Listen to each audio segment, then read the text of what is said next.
Tout simplement donc lancer le logiciel et je vais vous expliquer comment donc mettre en place une base test qui vous permettra de jouer un petit peu avec VTauto de façon à voir si ça vous convient ou pas.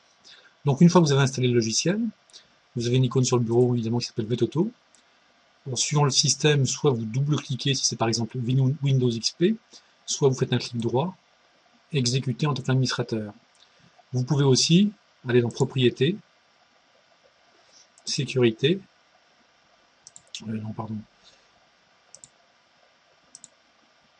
voilà, en cliquant sur Compatibilité, vous cochez la case Exécuter ce programme en tant qu'administrateur. Appliquer.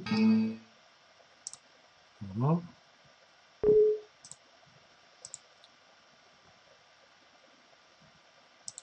Comme ça, dorénavant, en double-cliquant, il sera automatiquement lancé en tant qu'administrateur. Donc là, je viens de double-cliquer sur l'icône du bureau et il va lancer le logiciel. On clique sur Continuer puisque il nous le demande. Voilà, donc ça c'est la première fiche au moment de la création. On clique sur Retour. Vous pouvez d'emblée changer le mot de passe pour le praticien qui s'appelle admin par défaut. C'est celui qui a le maximum de droits dans le logiciel. Donc par défaut, le mot de passe, c'est admin en majuscule. Vous pouvez le changer et puis noter ce mot de passe quelque part dans vos documents et le conserver en lieu sûr.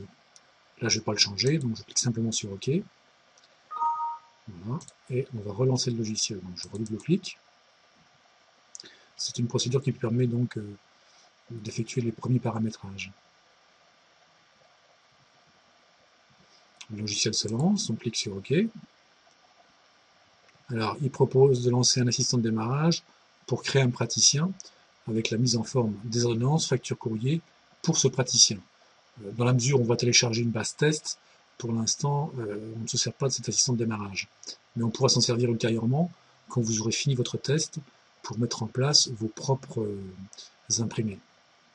Donc pour l'instant, non. Souhaitez-vous importer et installer une base de données test? C'est ce qu'on va faire, de façon à commencer à jouer avec. On clique donc sur oui. Ensuite, téléchargement. Il va donc télécharger la base test, qui fait environ 28 mégas. Vous voyez que le téléchargement est rapide. Voilà. Et il suffit ensuite d'installer la base. On clique donc sur installer la base. Donc il est en train de remplacer les fichiers existants par les fichiers de la base test. Voilà, la base test a été installée. Je clique sur OK et je n'ai plus qu'à relancer le logiciel pour commencer à manipuler la base de données. Alors il y a quelques enregistrements, hein. C'est une base de données très simple, très légère, qui vous permet quand même de visualiser un petit peu quelle allure aura le logiciel une fois que vous aurez paramétré vos propres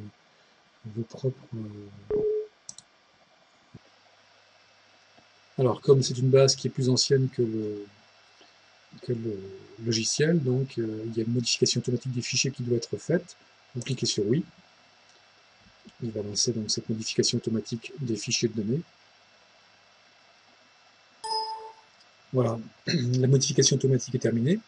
Vous cliquez sur OK et le logiciel va se lancer.